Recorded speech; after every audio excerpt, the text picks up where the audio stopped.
Heist. I've been thinking of heist, and I've been thinking about I've been thinking about how it's being conducted, thinking about how like the people that perform this heist think. And I found this. Look at this. Inside a multi-million-dollar diamond heist ring. Inside. Wow, this is gonna be fun. This is gonna be fun. Who cares? Diamonds in general is scam. Oh my god. Let's see. What do they got for us? What do they got for us? Be interesting. Tonight on 2020, diamonds aren't forever. You said 2020, but this stuff is 2015, buddy. The rainy Northwest. We're taking you inside the Robbery Roadshow. 9 states, 25 stores, and more than $4 million in hot ice. This was a case of a lifetime. If ice could kill, I would have been dead right then. And our story starts. I swear, if someone tells me that, if one of those thieves tells me that the reason why they do it is because there's no job and that the politicians threw their job away, I'll believe them. And they needed to feed their family, I'll believe them. But they got, like, what's it called? They got overtaken over by the money, so they just had to keep on stealing, because it's true. Like, most of these guys, they don't have any job, and even the jobs they have, it's paying low. So what do you expect? They have to steal. Like, what do you expect? They have to steal. It's not right, but they don't have any money. What do you want them to do? Here. Otherwise, if you want to solve the problem, give them more money. And it's proven to work too. Mid-afternoon brings the usual hustle and bustle to Portland's downtown district. But things are about to get very unusual. Watch carefully. It's very vivid because it's burned into your memory.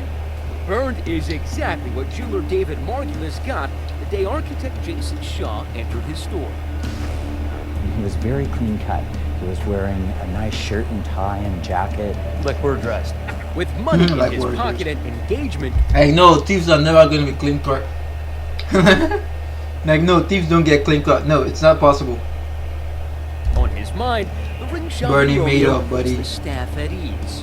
He then said, "May I compare the two rings and see them both together?"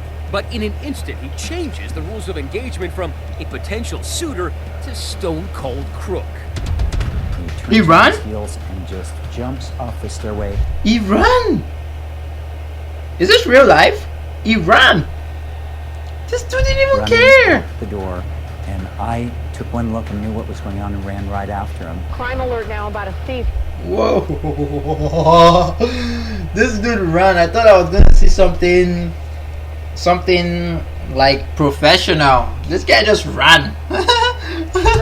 So well, he took his victims by surprise. Tonight, we're taking you inside one of the country's most slick and daring robbery rings. A crew so meticulous, they even had someone wiping prints off of doorknobs. So Michael Young cleaned your fingerprints off the door when you hit it going out? Yeah. So hardcore, they even tased themselves just to see what it felt like. To quote, become one with the taser. And so inventive, the tricks of their trade included a golf shirt, a cute little chihuahua, and a pair of wave runners. So, meet the Bling Ring, America's most successful diamond thieves with so much brass, Most successful. they flaunt their loot and locations online, even using cash for a cushion. What do you do when you see someone like Mayweather?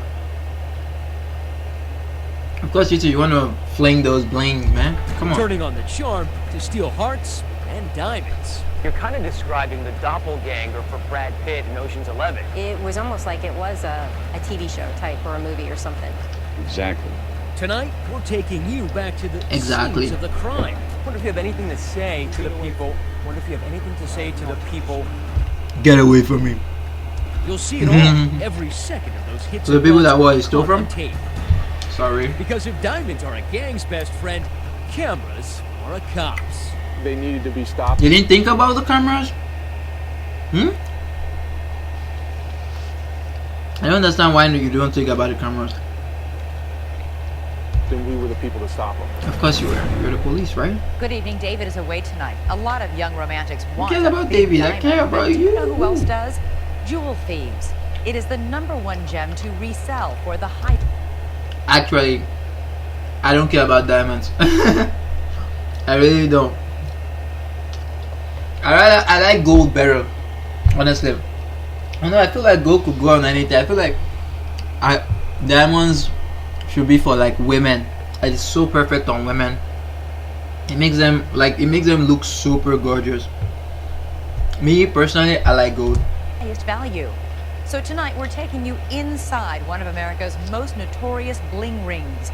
Their cons, their capers, and all that incredible surveillance tape of their crime sprees, caught in real time. But when will they be caught? Once again, Matt Gutman. So, what really went down at the Margulis jewelry store in Portland? Well, cracking the case becomes the responsibility and borderline obsession she tried. of veteran detective. It's like she knew Eric it was running McDaniel right. and Brian Hughes. There's a digital signature to every one of these. Starsky and Hutch, they're not. McDaniel drives a Kia 4-door and Hughes usually has his trigger finger on a computer mouse. I mean, we're talking property crimes here. They don't make a lot of news stories about property crime investigations. But make no mistake, these are straight shooting investigators. Highly trained, highly motivated, arriving on scene to find a curious set of circumstances. Okay. We have a lot of police officers that work in our downtown core, and for the person to get away that quick was unusual. The property crimes around here usually involve someone looking to make a quick score for drug money. But detectives feel the tail of the tape. Okay, I forgot, where is this place at? I'm thinking Los Angeles, but it's not, right? It's not really Los Angeles. I forgot where they said they were from. Them otherwise. We were under the impression by the way the fella carried himself, he wasn't local. He seemed like he was squared away and had a plan. And they have another hunch. They don't think that he was working alone.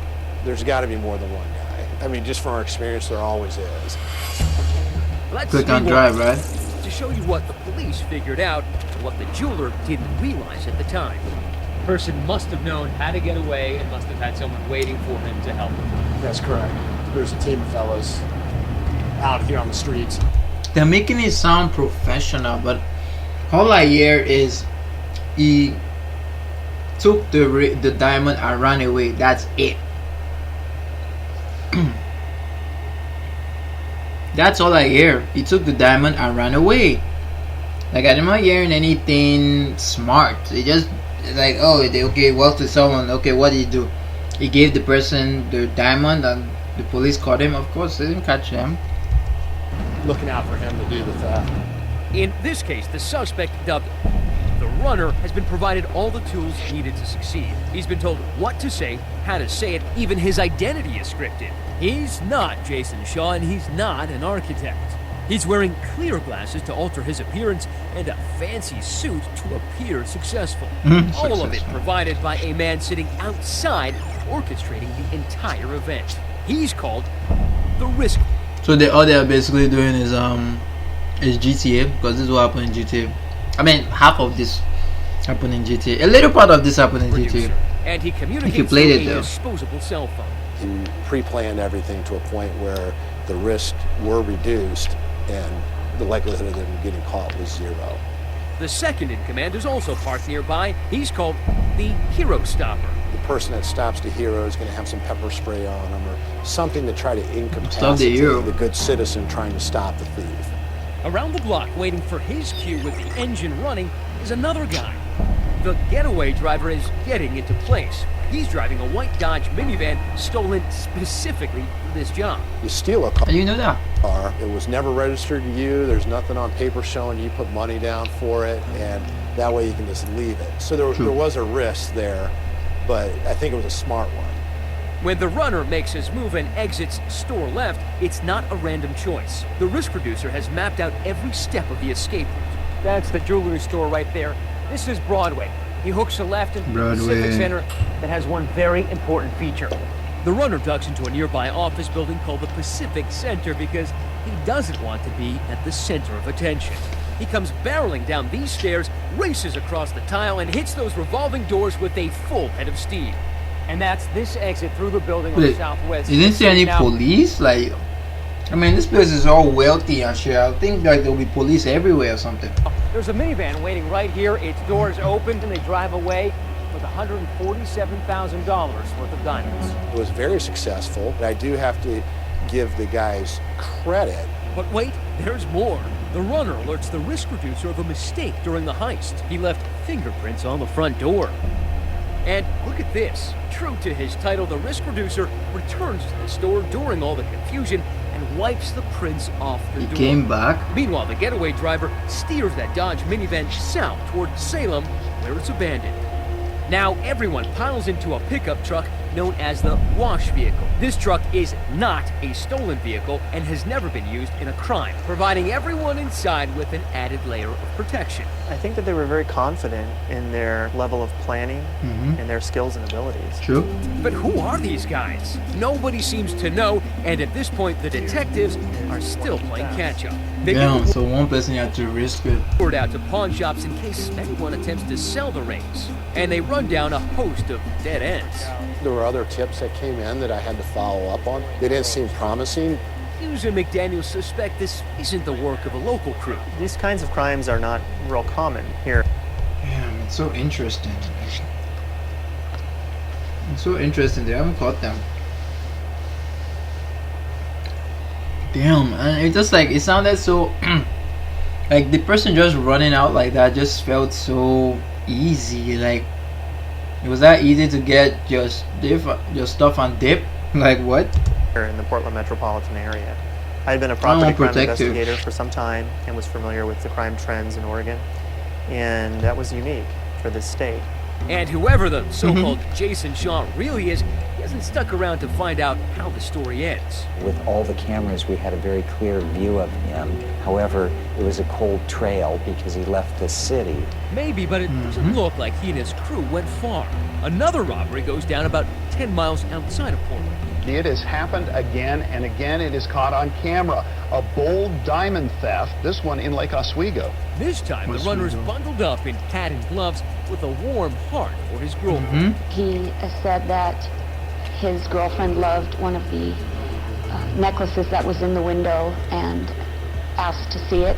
As the salesperson goes to get And that he runs. necklace, he turns his attention to a safe in the back. Not using a As hat, you so see, he's really not covering just himself. a runner, but a high hurdler, hopping over the counter, swiping a total of 5 different diamonds, and back out the front door. For a moment, I was just stunned. Yeah. And I said to him, "No, you don't." Oh, yes, he does. No, you don't. She's amazing. Weeks pass, then one day the phone rings. It's a call that'll turn this case and the lives of our 2 detectives upside down.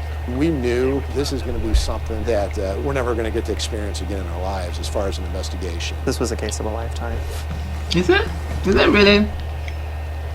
Really? I think that there's other cases where I was much more intelligent than this. I don't know.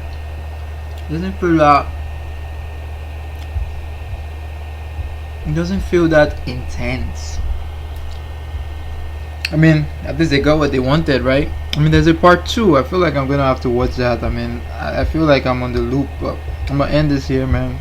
I'm watching the second one, the next one.